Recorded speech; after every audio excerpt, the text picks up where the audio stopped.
Our journey continued from Tsitsutunga camp around mid-morning, and we stocked up on our food items in Maun, brought some firewood from the locals, and excitedly began our journey towards the Khwai concession. Our first stop after finishing up in Maun would be just outside the village of Shirobe, where the tar road ends and the sandy transit road to the wilderness begins.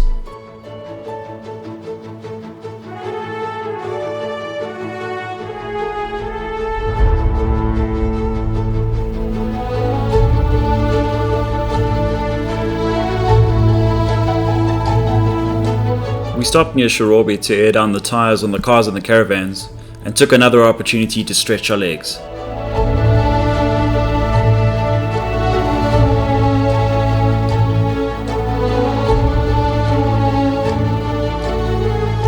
We departed Shirobe with our tires aired down, and our journey continued in a northerly direction towards the village of Sankuyo. From the village of Sankuyo, we continued further north on the transit road towards Mababe, taking the detour just prior to Mababe village in order to bypass some of the flooded roads.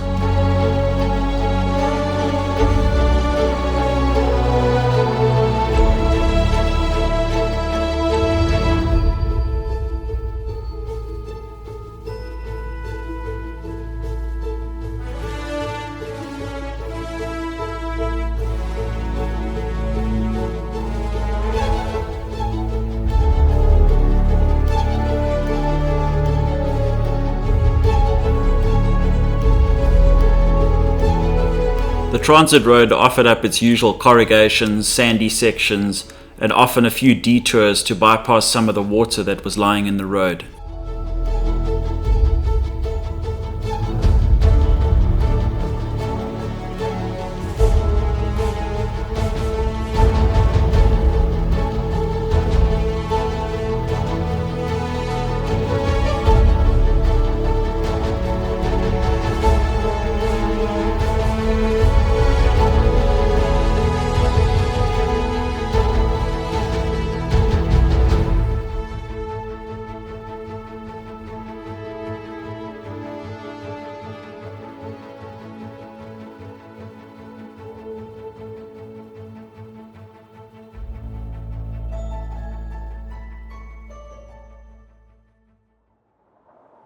We spotted our first elephant of the trip, and shortly after that we took the detour to bypass some of the unpassable water crossings just south of the village of Mababe.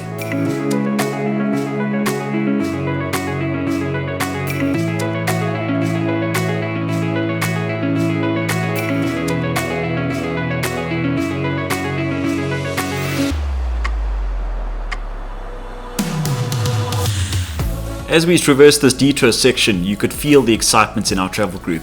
We were finally starting to experience the beauty and the wildness of Khwai.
From Mababe we headed in a northwesterly direction to cross the cut line of the Chobe Game Reserve, and then turned off the transit road to head south towards our campsite at Magotho.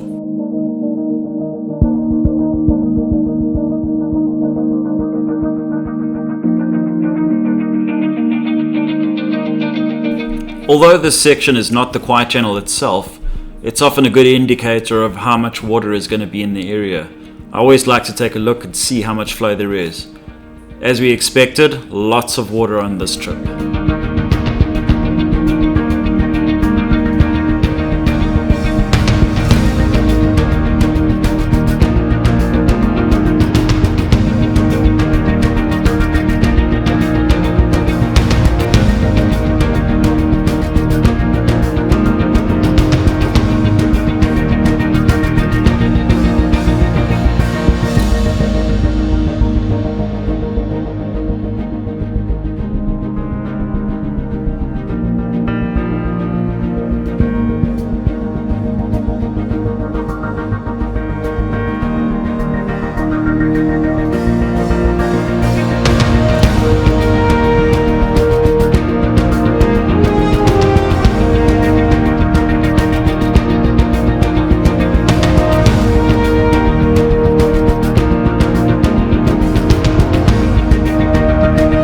After another busy day of travel, we finally arrived in Magotho, just as the sun was setting over the dead tree forest. We were once again in the best kind of wild.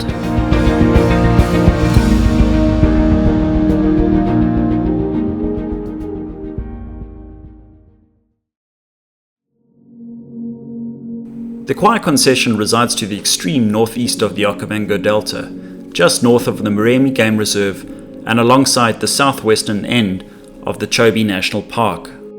A four-wheel drive is a necessity to visit the area, with the terrain offering up a mixture of gravel, thick sand, mud and seasonal water crossings. With the recent price increases in Moremi, it's become even more of an appealing option for overland travellers wishing to experience the diverse fauna, flora and landscapes of the Okavango Delta. The Khwai River to the south forms the border between the Khwai concession and Moremi Game Reserve.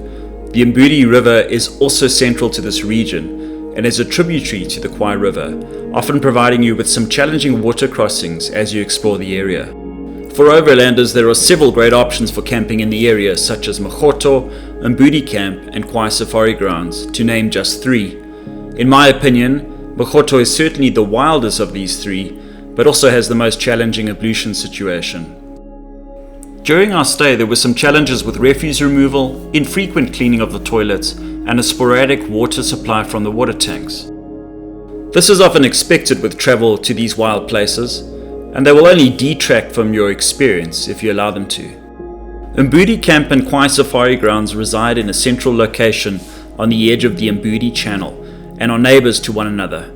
They both have some beautiful campsites located right on the channel's edge, with better kept ablution facilities. The staff at these camps also visit on at least a daily basis to check in on their guests. The best time of year to visit is around August and September, when the water is lower, making it easier to traverse the area and also encouraging greater concentration of wildlife. There are brilliant activities to be had in the area, such as Makoro rides, scenic flights, and day visits into Moremi Game Reserve are also possible.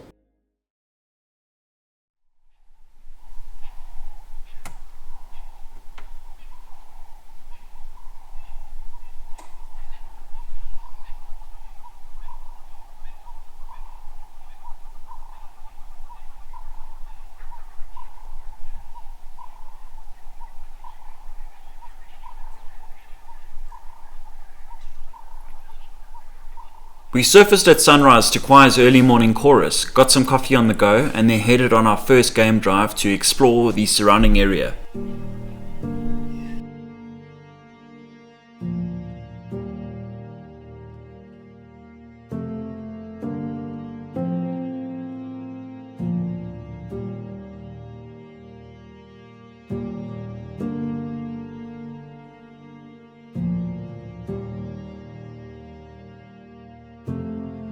We explored through the dead tree forest, and it wasn't long before Khwai threw something really special at us.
Improvised rest spots are easy to come by in Khwai. There's nothing better than being able to enjoy your coffee and a rusk whilst appreciating a scene like this.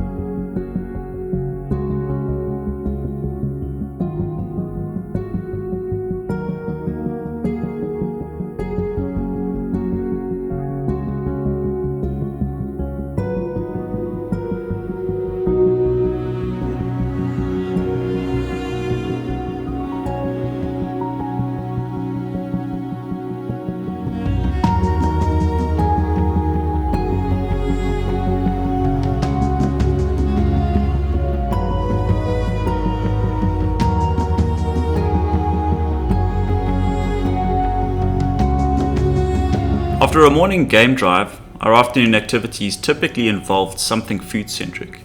In this case, an attempt at a baked cheesecake and a well-practiced chicken potjie. And of course, chased with a few beers. The kids entertained themselves with a frisbee, and the campsite's wildlife visitors looked on.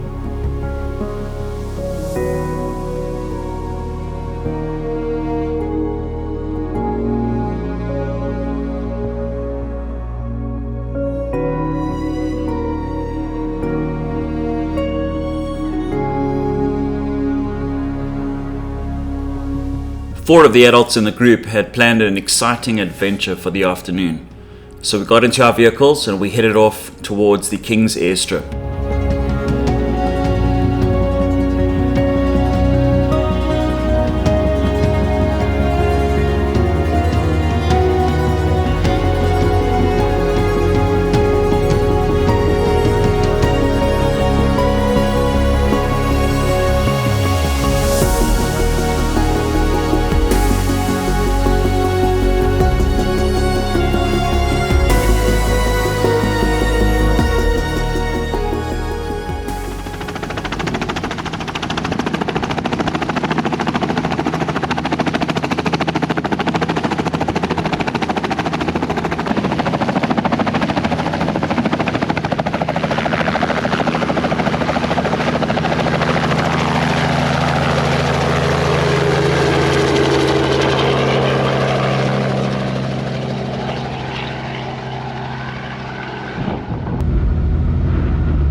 If you're fortunate enough to get up to this part of the world, then a scenic flight over the Delta is an absolute once-in-a-lifetime must-do. You can do these from Maun Airport, but check in with the operators to see if they have an aircraft in the area, because departing from Khwai really is the ultimate experience.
If you've stuck around this long, thanks so much for watching. Hope you found this informative and really hope that this gets you out there.